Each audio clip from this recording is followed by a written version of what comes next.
Il est 13 h dans nos studios. Mesdames, Messieurs, bonjour et merci d'être de nôtres pour le journal de ce midi, le journal de ce 11 juillet 2025.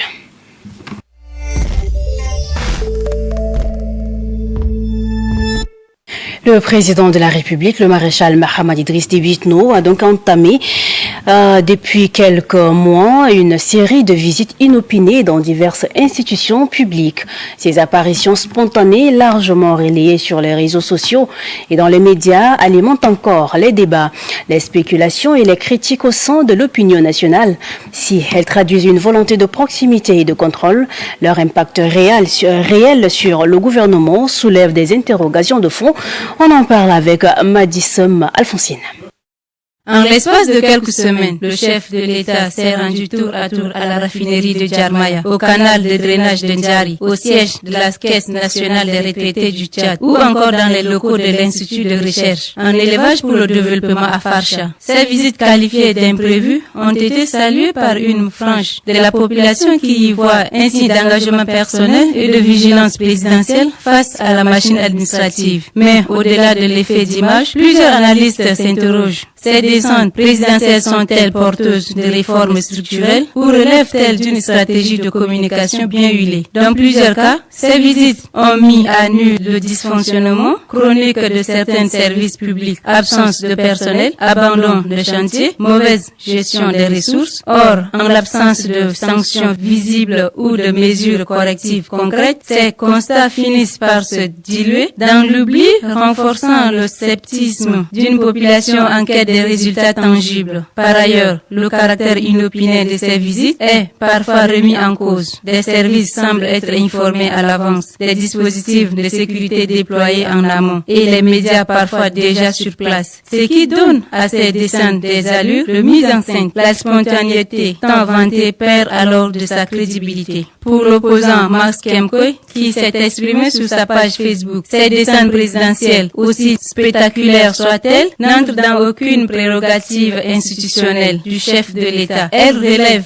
davantage d'un exercice symbolique que d'un acte républicain structurant. Il interpelle sur l'inefficacité de certains membres du gouvernement qui attendraient systématiquement une visite présidentielle avant d'agir, au lieu de faire preuve d'initiative ou de rigueur dans l'exécution des politiques publiques. En réalité, le véritable défi réside dans la capacité du pouvoir exécutif à instaurer une culture d'évaluation, à responsabiliser les ministres et hauts fonctionnaires et à rendre chaque action publique mesurable et imputable. Les visites du président de la République peuvent alerter, mais elles ne sauraient à elles seules corriger les failles systémiques d'une administration en quête de performance. Et pendant ce temps, la première session ordinaire du Sénat a été clôturée hier à travers une cérémonie solennelle tenue ce 10 juillet au Palais des Arts et de la Culture. Les sénateurs ont donc fait part de leurs préoccupations suite aux différents conflits intercommunautaires qui ont endeuillé plusieurs familles. Par conséquent, ils appellent le gouvernement à travailler pour contenir ces récurrents conflits intercommunautaires. Et n'est-ce la communication du président du Sénat, Dr Haroun Kabadi, proposée par Mistanga Victor. Le Sénat suit de près avec une très grande attention qu'il me soit permis, au nom de tous les sénateurs, d'en évoquer quelques-uns à cette tribune, en espérant qu'ils interpelleront la conscience de chacune et chacun de nous sur l'urgence d'agir. Nous constatons avec amertume la recrudescence des violences intercommunautaires qui endeuillent de nombreuses familles tchadiennes. Dans plusieurs provinces, l'Ogone occidental, Maïkebi ouest, Salamat, le Wadaï et bien d'autres, et menacent gravement les fondements de vivre ensemble et de la cohésion sociale dans notre pays. Au regard de la répétition des cas et des bilans toujours de plus en plus macabres, il y a lieu de s'interroger sur les causes profondes de ce mal et sur la pertinence et l'efficacité de la réponse de notre système. C'est pourquoi le Sénat, par ma voix, souhaite que le gouvernement redouble d'efforts en prenant toutes les dispositions et mesures nécessaires en vue de ramener la paix et la quiétude dans les différentes localités affectées. Un des sujets majeurs de préoccupation des sénateurs réside également dans le constat de la non-effectivité du transfert des compétences et des ressources vers les collectivités autonomes, conformément aux dispositions constitutionnelles. En effet, comme tout le monde le sait, la réussite du processus de décentralisation est en grande partie conditionnée par ce transfert. Tout le monde sait où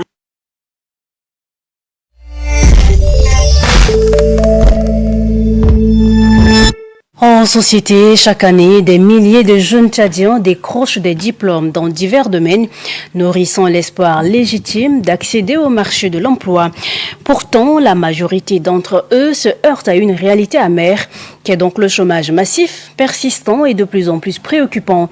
Ce paradoxe entre dynamisme démographique et rareté des opportunités n'est pas donc le signe des manques de compétences, mais bien celui d'un dysfonctionnement structurel profond de notre système socio-économique. Koini Tondiak Jeannette nous en parle.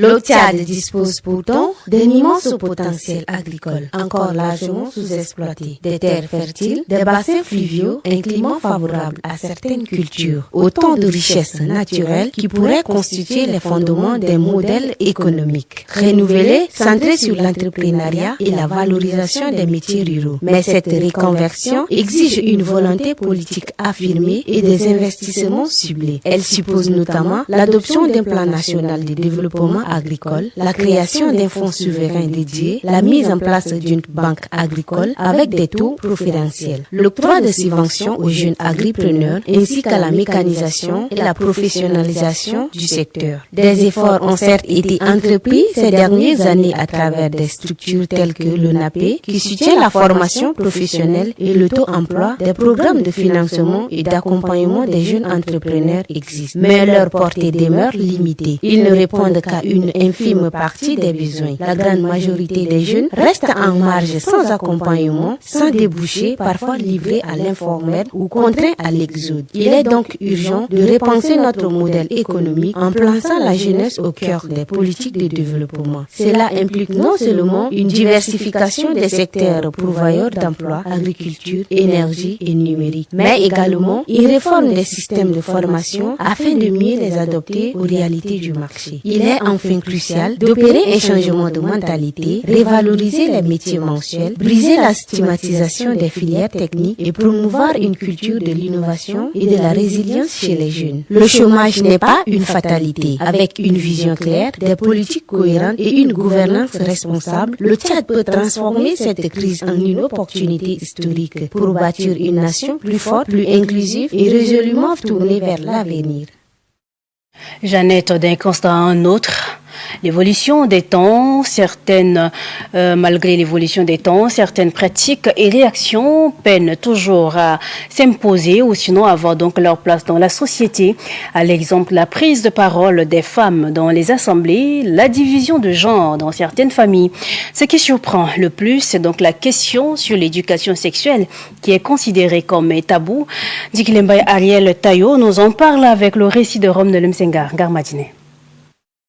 Dans nos sociétés, certains sujets continuent d'être étouffés sous le poids des coutumes et des mentalités figées. Entendre la voix d'une femme dans une assemblée ou une amitié sincère entre une fille et un garçon, voire parler de sexualité, reste pour beaucoup un scandale en soi. La parole féminine continue par déranger dans certaines communautés. Quand une femme s'exprime en public, surtout devant les hommes, cela est considéré comme du manque de respect à l'endroit de ces derniers, alors qu'elle ne réclame ni domination ni rébellion, mais juste revendiquer leurs valeurs. L'éducation à la sexualité est complètement bannie. Pourtant, la sexualité ne doit pas être une découverte à l'aveugle. Elle doit être comprise, respectée et surtout regardée jusqu'aux maturités. Tout se passe sous les yeux des adultes qui ne font que pointer du doigt le comportement des jeunes. Aujourd'hui, ce n'est pas une honte d'en parler. Ces débats peuvent éviter à tout prix, même face aux urgences comme les infections sexuelles, sexuelle transmissible, IST, les abus ou les grossesses précoces. Le silence n'éduque pas, il expose, il condamne à l'ignorance. Il serait judicieux de parler, de s'écouter, d'ouvrir ces espaces sur le dialogue sans jugement. Une société ne se construit pas avec des interdits flous, mais avec une éducation claire, équilibrée et respectueuse. En refusant d'aborder ces questions par gêne ou par ignorance, laisse les jeunes se former seuls et le plus souvent, mal voire dangereusement parfois. Éduquer n'est pas encourager, c'est prévenir. Il est temps de parler vrai, d'ouvrir les yeux et surtout d'ouvrir les débats dans le foyer et à l'école. La sexualité ne doit pas être une découverte à l'aveugle. Elle doit être comprise, respectée et surtout regardée jusqu'aux maturités. Briser ces tabous, c'est offrir à la jeunesse un avenir libéré des chaînes de la peur et de l'ignorance.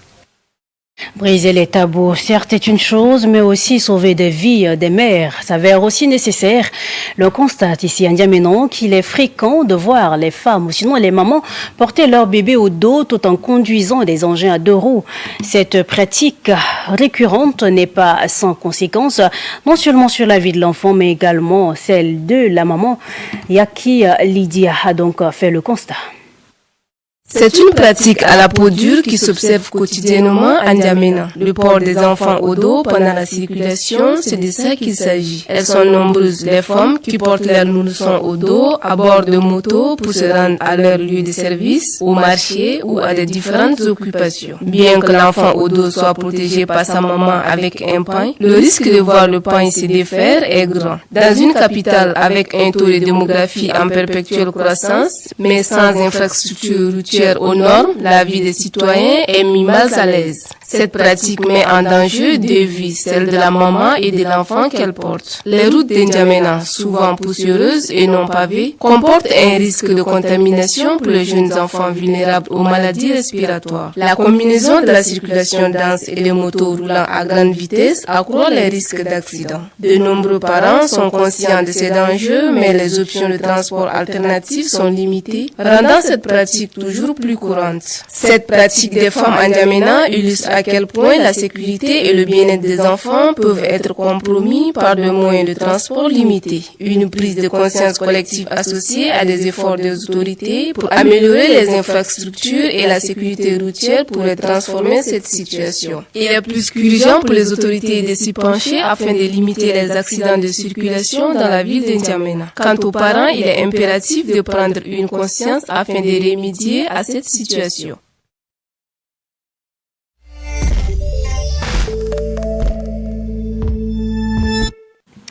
Et puis en santé, l'insomnie est un trouble de sommeil qui affecte donc la santé de certains patients ou beaucoup d'autres personnes. Sa manifestation est donc diverse selon le spécialiste de la santé. Interrogé à ce sujet, Dr Sakadi Foksuna, neurophysiologiste clinique, explique les causes, les conséquences ainsi que la prise en charge de l'insomnie ou trouble de sommeil. Il est interrogé par Ndié Courbois, Roseline. Une insomnie, c'est peut-être dû, à des facteurs environnementaux. Ça peut être le fait que peut-être on est stressé, peut-être le fait que on ne respecte pas, la période du sommeil exacte. Ça peut être le fait que on a peut-être assez de soucis. Ça peut être le fait qu'on est occupé quelque part, etc. Donc beaucoup de facteurs peuvent s'y associer pour faire qu'on a une insomnie. Maintenant, ça peut être lié aussi à une pathologie, comme on appelle le syndrome d'apnée du sommeil, donc qui est lié à une obstruction, des voies aériennes. On n'arrive pas à bien respirer, avec des petits arrêts respiratoires qui durent entre 3 secondes et jusqu'à 10 secondes. Et donc, ça va entraîner des micro-réveils. Cela fait qu'on ne pourra pas dormir totalement. Et les causes de cela, normalement, ça peut être un surpoids, mais c'est pas que parce qu'il y a aussi des gens qui sont pas en surpoids, mais qui ont aussi des problèmes d'apnée du sommeil. Et ce nom d'apnée du sommeil, comme je le disais tantôt, c'est une pathologie du sommeil qui fait que la personne, pendant qu'elle dort, elle fait des arrêts respiratoires parce que la personne n'arrive pas à bien respirer. Il y a les voies aériennes, les voies par lesquelles l'on respire, c'est collapse, c'est ferme en fait. Et quand c'est ferme pour quelques secondes, entre 3 secondes et 10 secondes, ce qui fait que l'organisme n'a pas de l'oxygène parce que la personne n'arrive pas à respirer. Et pour un cycle normal du sommeil, ça dure entre 90 à 120 minutes, c'est-à-dire l'heure soit des matchs de football ou des matchs de football associés à une prolongation.